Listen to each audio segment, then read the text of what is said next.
Hello, my name's Tom Skinner, and I've had the good fortune of working with the two men that are with me today for a good number of years.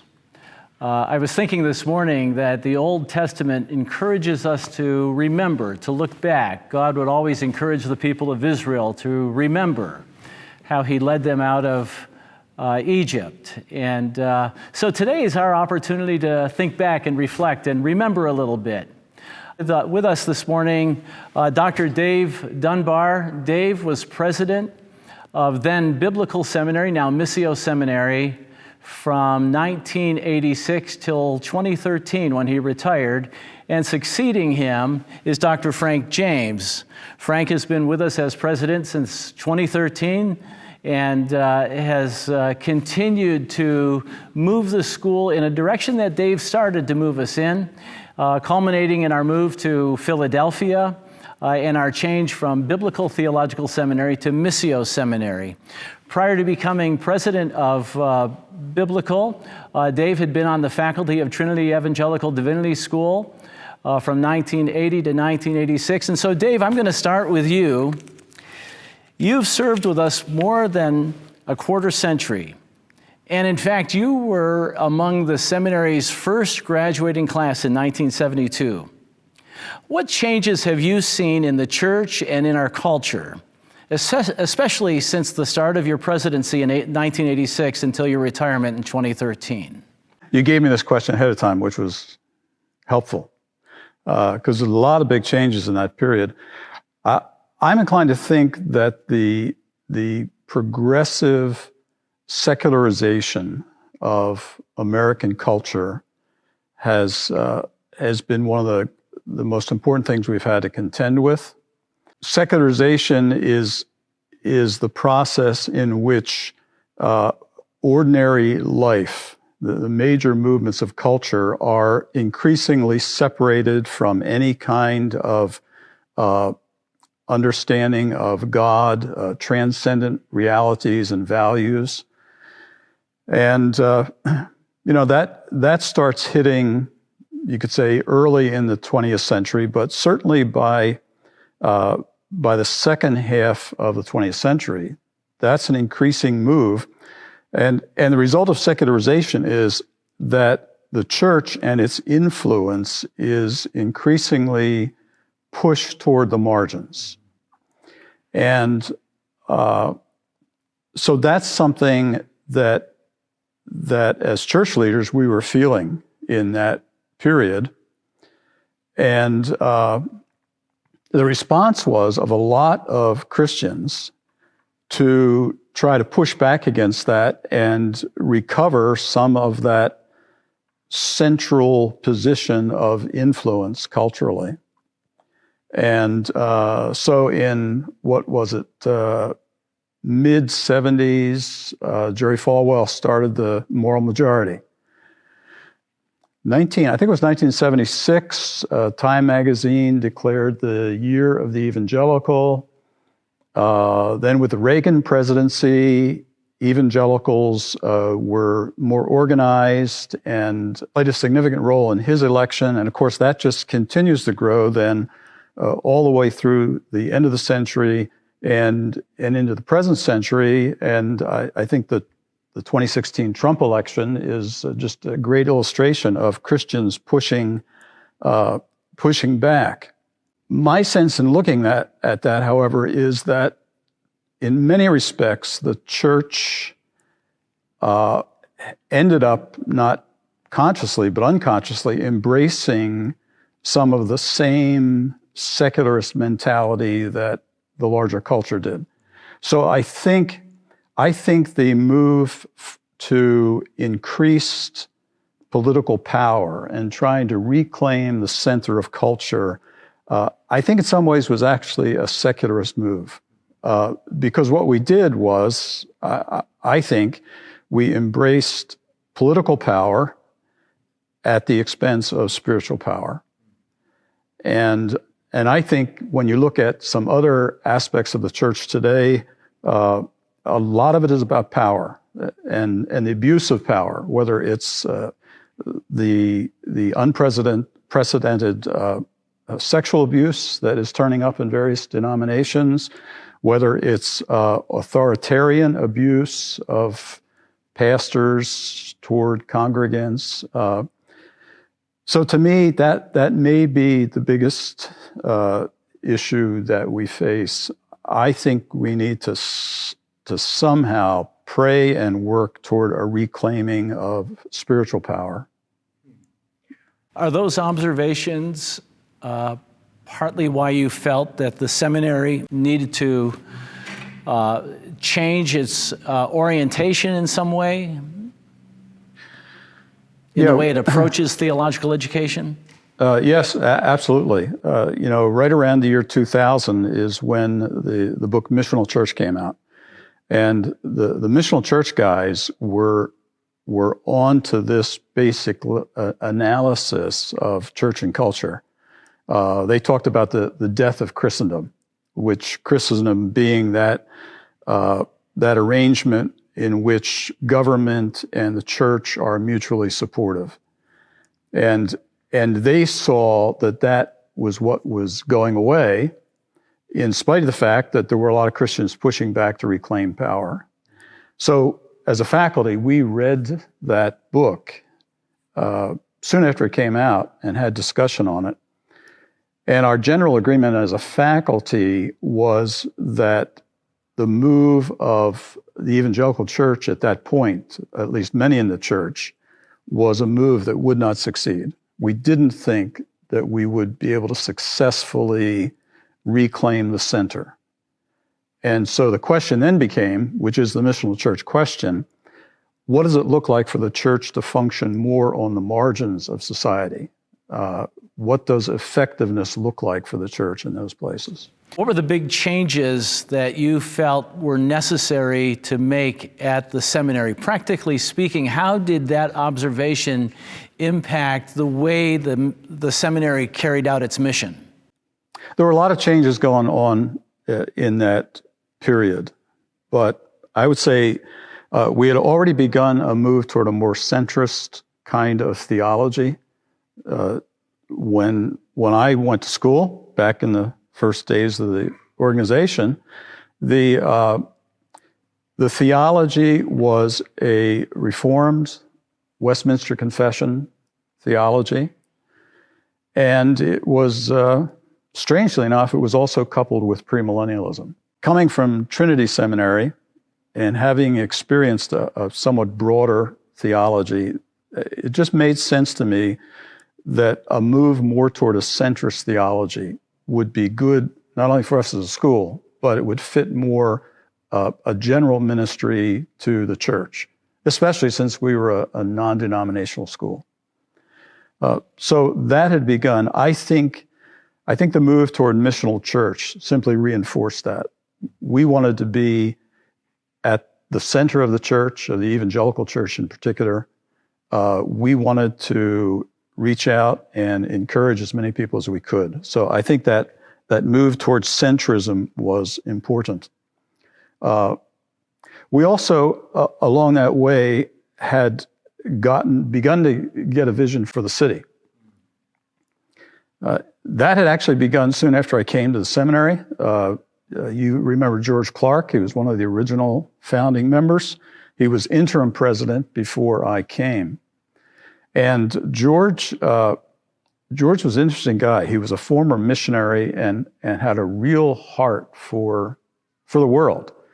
But soon after I came, he continued as my vice president, and we would talk about vision for the school. And he would say, Dave, if we could find some way to minister to the city, that just seems like something really strategic. So he and I talked about that, and then along the way, we had actually made some overtures to try to get into the city. I think you were on board by that time, Tom. And we went in not knowing very much of what we were doing, and it was not a good experience. So we backed away from that, but never really lost that vision. After we started the missional turn, we had also developed our lead MDiv program. And that was a move to a non-language-based MDiv, which was a first for us, created a lot of emotional angst in the faculty, even to work it through. But we finally came to a place where we said, we're going to have two MDivs. We're going to have a more traditional original language track, and we're also going to have this lead program, English language based, and formatted differently, number of real changes we made there.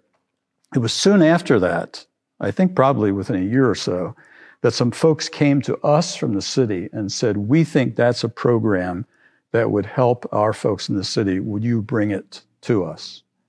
And so we did. And since at that point we were now invited to come into the city, it just changed the whole dynamics. Frank, let's turn our attention to you for a moment. Tell me, when did you begin paying attention to what was happening in Hatfield, Pennsylvania? I think you were at Reformed Seminary at the time as president of the Orlando campus, but how did what was happening in Hatfield get on your radar screen, and how did you begin paying attention? It's a great question. The truth of the matter is I was a student, a grad school in Philadelphia in the late 80s. And I remember hearing about biblical seminary. And the thing I remember is that biblical seminary had a professor who had a PhD in astrophysics. And I thought, isn't that strange? Isn't that odd? And I just remember that's the one thought I had as I was a seminary student. Some years later, when I was president in Orlando, Dave and I met, I think maybe for the first time, at a Fellowship of Evangelical Seminary Presidents gathering. There are usually one or two of those a year. And I can remember, and I think this may have been in Arizona. I'm not sure the location. It may have been in Florida. But anyway, I saw Dave, and we had some mutual friends. And so I recognized Dave, and so Carolyn, my wife, was with me, and I saw Dave, and so Carolyn and I invited him to dinner. I don't know if you remember that. We had dinner together, and we had a great time. Really enjoyed our conversation. And as you can see, Dave is very thoughtful, thinks deeply about these issues, and we saw that then. And so I was appreciated that depth of thinking.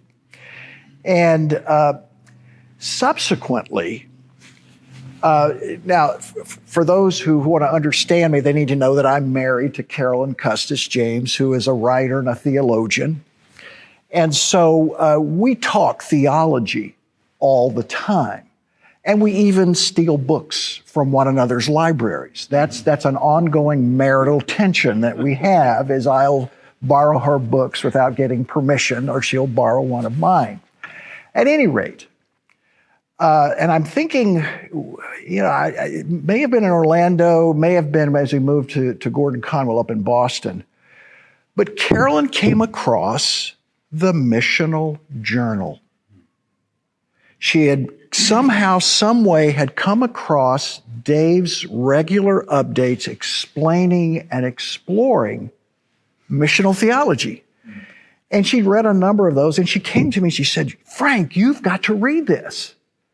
And we both read it, both loved it, and said, and I think one of the things that we kind of came to understand is that Dave was actually giving words to our own theological journey, for which we didn't have exact words for. We came from an evangelical community that wasn't really thinking about missional theology. And so that's where I first became aware of what was happening at a deeper way with Dave and with the seminary. And that was very, very powerful. And really, so my concept of biblical seminary radically changed at that point. And so I'm very favorably disposed to what was going on at the seminary. And that was probably 5 or 6 years before I arrived, I would guess. I can't remember when you started the missional journal, but I'm guessing that was probably in the mid 2005, 2006, something like that. Probably around there. Yep. Yeah. Yep. So Carolyn, my wife, is the one who introduced me to Dave's thinking about missional theology. We should say that we have copies of the Missional Journal available. If you wanted to contact the seminary, reach out to Mr. Charles Blatchford. He's our Executive Vice President, and he will be able to put you in touch with how to get your copy of the Missional Journal. I find it great reading. There are maybe 30 different chapters. All of them can be read in 10 or 15 minutes, and it's very thoughtful engagement on the missional church. Very worthwhile reading. Absolutely. That's great, Frank. I appreciate that. Well, you've been in the presidency here for more than 7 years. As you think back about Dave's tenure and what it is you've assumed after his retirement, what are you most grateful for from his presidency as you've come into this role? Yeah. Grateful's a good word, because that describes exactly how I feel about Dave. When you have someone particularly with a 25, 27-year tenure and some new guy comes along, we see that all the time. Those things aren't always smooth.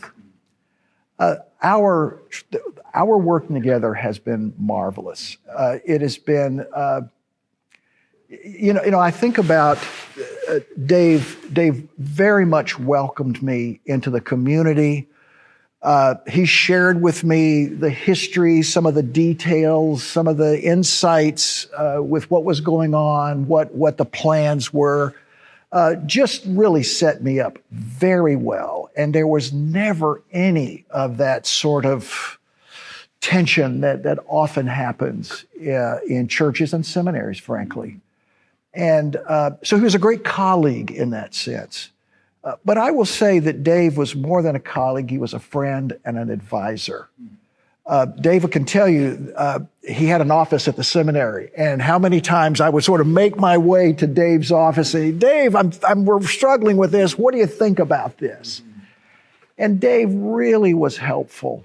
For someone in my position, succeeding someone after 27 years, I cannot imagine a better scenario for someone to come into. And my bottom line is that speaks to Dave's Christian character, to make room like that and to welcome me into this community after 27 years. Yeah. I've often told people that this transition has gone well, in part because Dave has been gracious about giving you space, and you've been gracious about giving him credit. And both of you have been very thoughtful about being mutually supportive. And as somebody who studies leadership and appreciates good leadership, I've admired that in both of you. Well, I will tell you, just I wouldn't be here were it not for what Dave had done before. That's how significant this is. Well, you've been closely connected with two other major evangelical seminaries, Gordon Conwell, where you served as provost, and Reformed Theological Seminary, where you served as president of the Orlando campus. What is it about Missio, in your opinion, that sets us apart? In what ways do you find we to be distinctive from other seminaries, even those who may share many of our core commitments? Yeah. I've thought about that question a good bit. And let me give you a little story, if I may. When I was being interviewed as a candidate for president of Missio, of Biblical Seminary, now Missio Seminary, on the schedule was a meeting with our city camp. We had a city campus called Joy in the City. And they had scheduled, I think it was about a 20 or 30 minute meet and greet. And they were going to take me down to the city to show me what the ministry was and then interact with students for a little while. So I went in, and these were mostly students of color. And we went in for what was, again, 20, 30 minutes. And it must have been 2 hours later before I left. And what I encountered was the most vibrant, engaged students I think I had ever seen.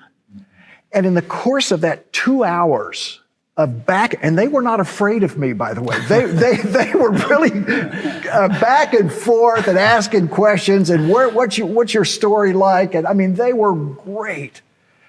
And I realized what had happened is that this missional theology that had been poured into them, especially by Larry Anderson, whom you hired, Dave, these people talked about, one, how their own lives spiritually had been transformed. They were thinking differently. But they also talked about how the missional approach had transformed the way they did church. And there was an energy, a wonderful energy. So I remember stepping out and getting into the car and driving back to my hotel that evening. And as I always did, I would call Carolyn, my wife, and say, just give a check-in. And so I'm just telling her a little bit about the evening. And she stopped me and she said, something's happened to you. What's happened to you? And she heard in my voice that I had been impacted profoundly by the engagement with those students. Now, let me be clear. I've had great students throughout my career, and I have loved them. I'm kind of a natural-born teacher, I think. I love the classroom. I love the cut and thrust of all of that. But I had never quite seen what I saw that night. It's interesting when I think about the seminary. Most seminaries almost feel like they've very often kind of looking back to a famous person in history or looking back to a theological document of one sort or another that defines them. And so seminaries very often are looking backwards to what happened in the past. And there's great value in that. I don't want to dismiss that. I'm a historian. I'm a historian, so I like the past. But Missio was, from the first time I had set foot in this community, was looking forward. How do we engage? How do we live out the gospel? Not just talk about it, but how do we live out the gospel? How do we engage and embody the gospel? That was very powerful. And I am one of those people who is overly educated. In a sense. And I've loved the life of the mind. I still love it. I enjoy it. It's powerful. It's important. But I came to a point in my own theological journey, probably 20 years ago, realizing that as good as and important as the mind is and the theological stuff is, that's important. But there's got to be another step. There's got to be another reflex that comes out of that, and it's got to be engaging people. And I found that at a deep level. And I know, as sure as I'm sitting here, and this is really an opportunity for me to say, I stand on your shoulders, dear brother. The things that you did, the things that your community did over your 27-year time, all of that was sort of beautifully set in motion and set in place for me. So when I came here, I kind of knew that this was right. So I am very grateful for that. And one of the things that was true then, I think is still true, is that we are a very innovative, creative place. People think outside the box. One of the benefits of being what I would call a mid-sized seminary compared to very large institutions. Larger institutions are harder to change. If you're trying to move them in a direction or aim a school into a direction, it's very hard the larger it is. When it's a little bit smaller, mid-range, you have more of an opportunity to sort of shape the direction of the school. And it's turned out to be, in fact, a very flexible, responsive place So, and with that creativity and innovation, I am really, I'm a blessed man by being a part of all of that. Thank you for sharing that Yeah. fact. That's great. Dave, I want to come back to you. You've been out of the presidency now for these 7+ years. You're serving in a pastoral role. What do you see from your vantage point now as President Emeritus? Some of the most significant developments at Missio since you've retired, those significant developments that have taken place under Frank's leadership? Well, I have been at a distance, so some of the details I don't know, but to me, obviously, the decision to relocate to the city is just huge. And I, give you credit. I don't know if I would have had the courage, chutzpah. We could use several adjectives, right? But I don't think that I would have had the courage to do that. Although, we were on this track to try to help the city, but I think your vision actually moving to the city is a huge statement. I think it's significant that evangelicals, by and large, have not known what to do with the city, right? We've vacated the city, but I think obviously what you've done sends a very powerful message symbolically in terms of what's valued. And so I have great admiration for what you've done. And I think what did in part to me was confirm that it was time for me to move to other things, and that the Lord brought you on to carry that forward. And to do other things involves now pastoring a congregation yourself. In fact, where we're meeting this morning is in the sanctuary of the congregation that you pastor, Grace Bible Church in Souderton. Since assuming this role as a pastor, has that experience shaped your thinking in any way about the nature or focus of ministry preparation at the seminary? I think it's confirmed for me some of the things that the faculty undertook to change before I came here. We made a move as part of the LEAD program to focus on the Bible as story. And we got into all that discussion about how people live storied lives. They tell themselves stories about what's meaningful. And so part of what we wanted to do in the curriculum revisions that took place was to increase an emphasis on the storyline of the Bible, to give students just a deeper understanding of the connective points. How do we see the flow from Genesis to Revelation? And we did some of that, all the way back when I was first a student.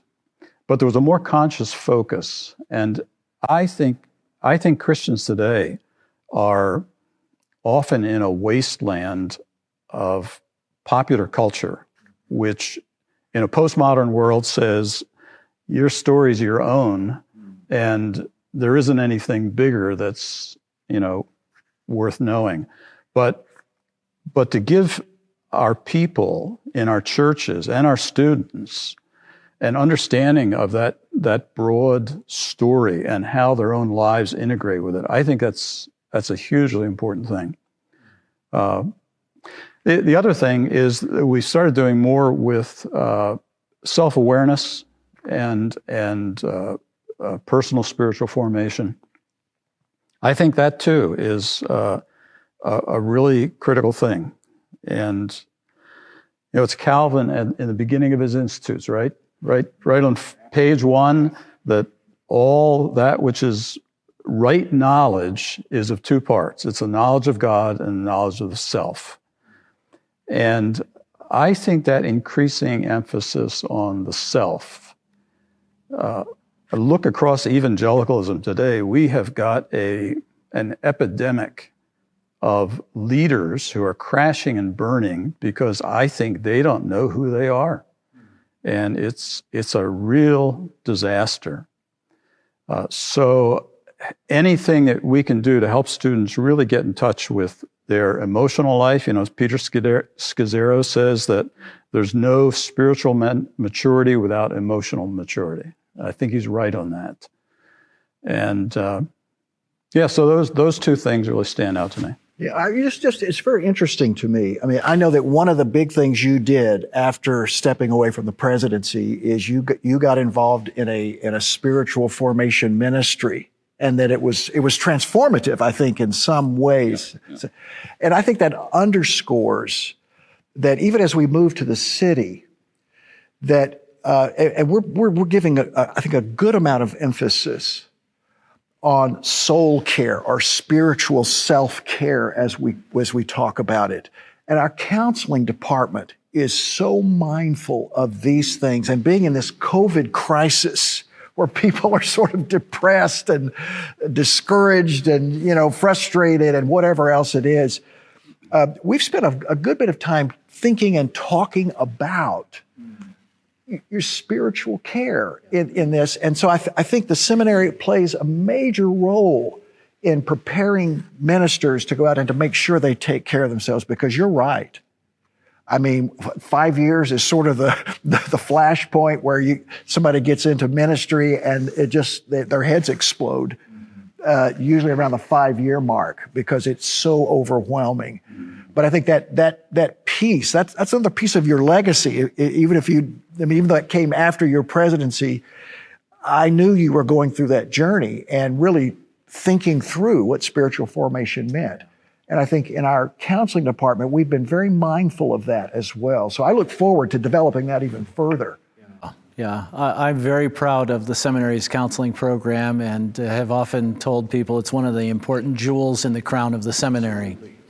Frank, I'm going to ask you a question. I'm going to come back and ask a couple of questions of each of you. But, we've talked a lot about the changes that the seminary has initiated. Most visibly, the change in our name from Biblical Seminary to Missio Seminary, the change in our location from suburban Hatfield to 421 North 7th Street in the heart of Philadelphia. How do we ensure, in the midst of all of this change, that the most essential commitments of our school, our respect for and reliance on the Bible, our commitment to the historic Orthodox confessions of the Church, among others, how do we ensure that they remain steadfast? That's a really important question. It's been very interesting that in the wake of the name change, some of our donors and some of our friends in our broader community said, what's with this name change? Are you somehow pushing the Bible aside a little bit? And the truth of the matter is, the name change in essence is because we believe in the Bible. We believe, you heard Dave talk about the great story of the Bible. Well, that's a wonderful story, and that story needs to be told. And I think that it's because we believe in the Scriptures, the authority of Scriptures, as we try to prepare our students so they can go out and tell this great, wonderful story. Can I do a side bit here? I want to. It's funny. I think it's an interesting story about how we came to the name change. I don't want people to think I came to the seminary and decided on day one that I wanted to change the name. It had occurred to me, and others had mentioned that, everybody says they're biblical. Every seminary, whether they're on the left or the right, claim to be biblical. And so it wasn't a distinctive, actually. But we were planning the move to the city, and we decided to hire a branding guy to help us refresh our logo and refresh our look. This guy was a wonderful Christian, a very experienced marketing guy and all of that. And he interviewed our board members, our staff, our faculty, our students, our alums. And he came back with a preliminary report. And he had the audacity to say to me, Frank, you need to change your name. Not me personally, but the seminary needed to change its name. And I said, really? What makes you say that?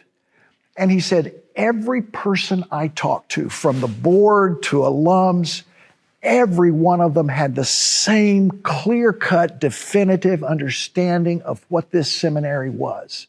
And it was the word missional. And the idea of a missional theology, of an embodied faith, a faith lived out in life. And I was stunned by that. And he said, oh, by the way, I have the name for you too. And we call him Branding Bill. That was our in-house name for our branding guy, Branding Bill. And he really had been touched by the continuity and the uniformity of self-understanding of our community. And so that process came about. We talked about it, thought about it, wrestled with it, and we said, we don't want to be named after a confessional statement. We don't want to be named after a famous person.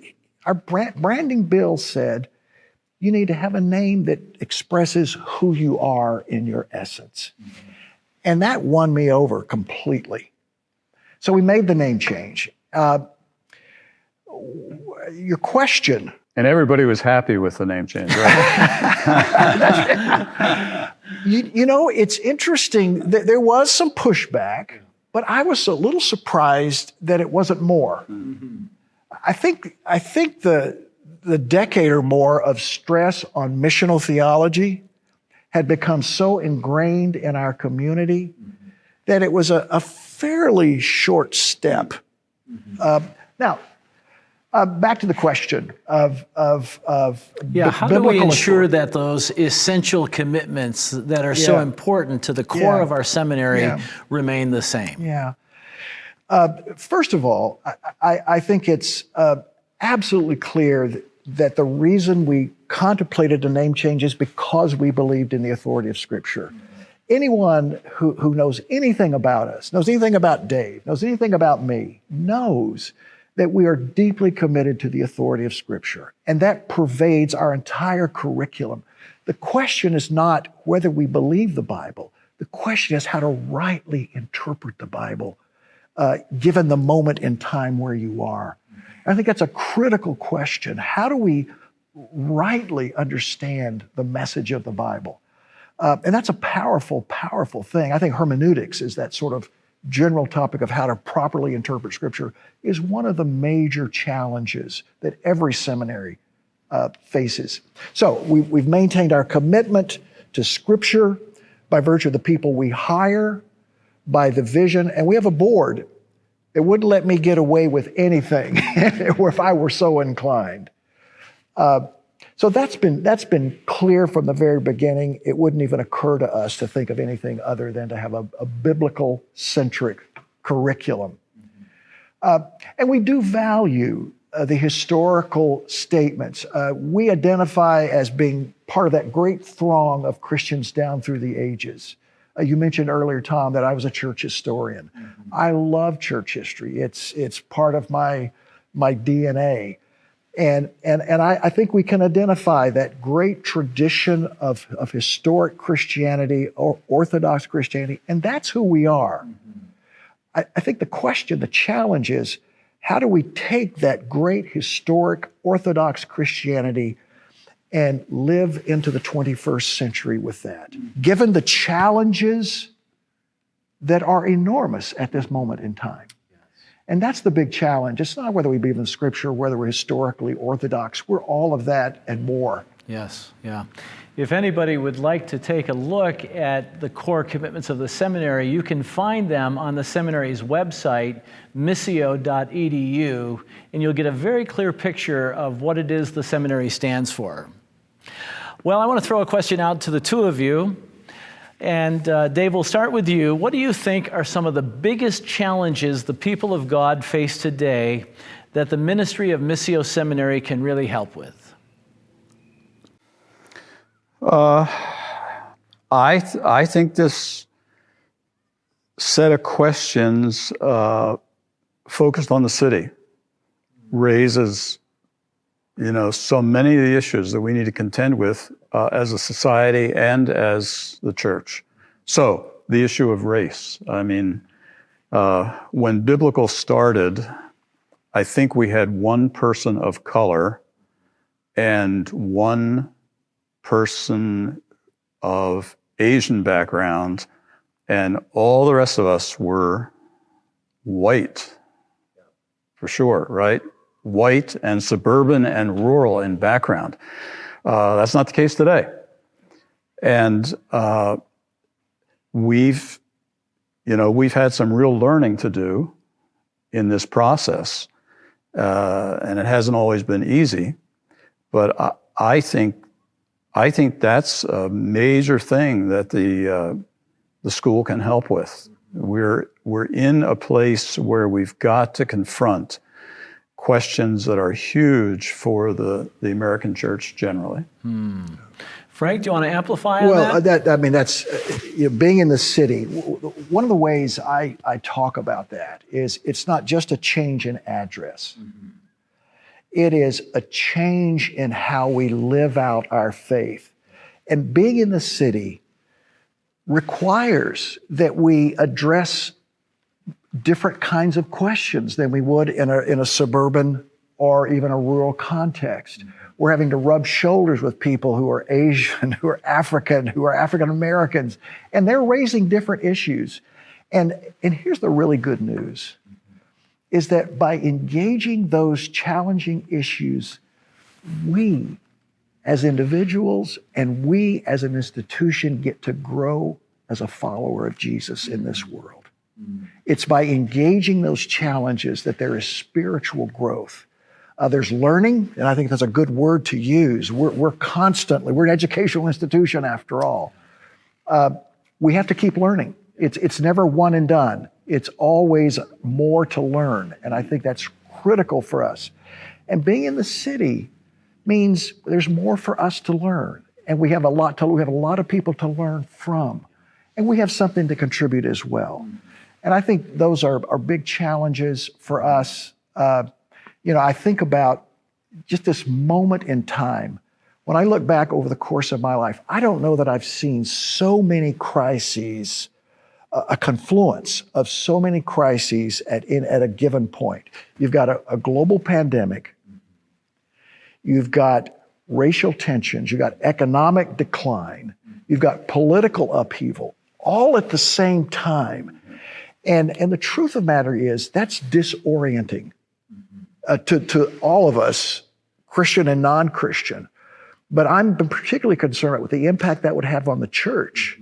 And what I fear, and I think Dave alluded to this earlier, I fear that people are pulling away from church. Church has become engaged perhaps too much in some of the political goings on of our day. And I worry about the identification of Christianity with a particular political orientation.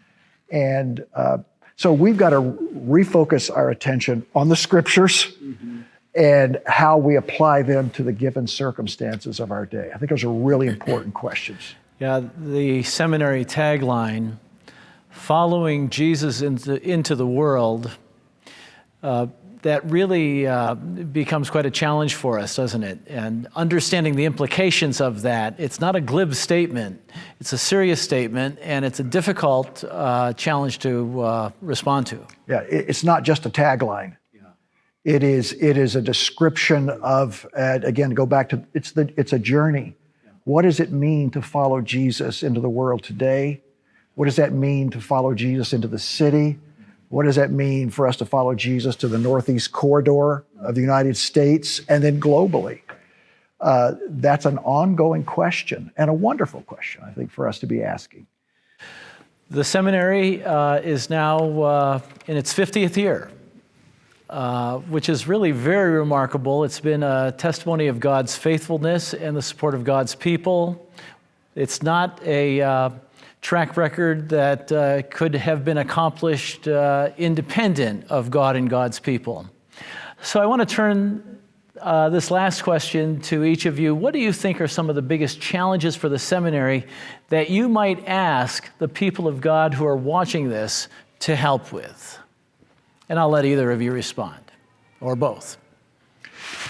Well, I'm probably on the front lines of this one in a way. But I want you to feel free to add. What I would say to people who are looking at the seminary, we really need your prayers. Prayer is real. And it's how we relate to God in many ways. And so I think I would ask people for their serious prayers for the seminary, for all seminaries in a way. All seminaries are finding themselves in this cultural dynamism of change. And so I need your prayers. Presidents need your prayers, but Missio in particular, we want your prayers. But we live in the real world. Yes. And the real world requires that we have financial support to do the things we do. Mm-hmm. And so I would ask folks to step up and to generously consider how they might generously support the seminary. We are just now coming to the end of what we call our Real Change campaign. We're very excited about that. That's really important for us as we continue doing what we do in the city and beyond. I want to be clear, we care about the city, we're located in the city, but we still have a broader vision for the suburbs and for the entire region. So we're not just city, we're all of the entire region. So that Real Change campaign is one way people can support us financially. Mm-hmm. But I wanted to just, if I may, and again, it's a little bit of a story, a tiny one that I think is appropriate. It hasn't been but a few months ago, I received a letter from a well-to-do couple in the city of Philadelphia. And after the upheaval surrounding the George Floyd killing in Minneapolis, this couple, who are faithful churchgoers, really great evangelicals, and they felt a crisis of conscience. And they wrote the most heartfelt letter I have ever received in my life, in my career as a president or an administrator. And they said, we feel burdened of the Lord to give a substantial amount of money to the seminary in order to train African-American pastors. And it's a matching fund, so that means that what they gave requires that other people match that. And so this is a wonderful way that folks can support the seminary in a specific way. And scholarships in general are a very important way for us to train men and women as they go out and serve in a myriad of ways, not just as pastors, but as counselors, as missionaries. Some of our people will not go into ministry, but they will go into service of one sort or another. And so I think we play a vital role, an absolutely vital role, in the health and in the flourishing of the city. I can't say enough that there's this word shalom, and many of the folks who will be looking at this video will have heard that word shalom. It's often a word of greeting, hello, how are you in Hebrew, but it's a very deep and rich word. And what it really means is holistic flourishing.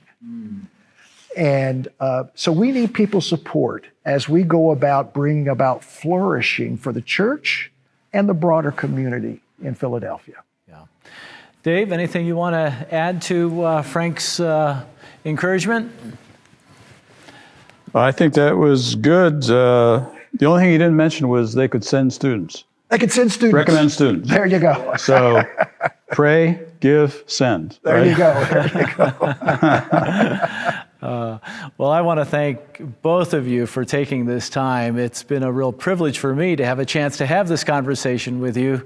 Dave, you know, I tell people all the time, you're among the 3 or 4 men in my life who I most admire, and I've always treasured your friendship. Frank, I've often said many times it's been a privilege to have had the chance to work with you as well, and I'm thankful that God brought you to Missio Seminary, and I'm thankful for what Missio Seminary is becoming under your leadership. As I have shared with many people, the work of a theological seminary is very strategic in that God has commissioned us with the task of shaping the church by shaping its leadership. So that when you support Missio, you're not supporting the 250 or 300 students who are there at any given point, but you are supporting the leadership of tens of thousands of churches and ministries throughout the world. And so I want to echo Frank's encouragement that you consider making a gift to Missio Seminary, and details about that are available on the seminary website. That's missio.edu. Thank you for spending this time with us.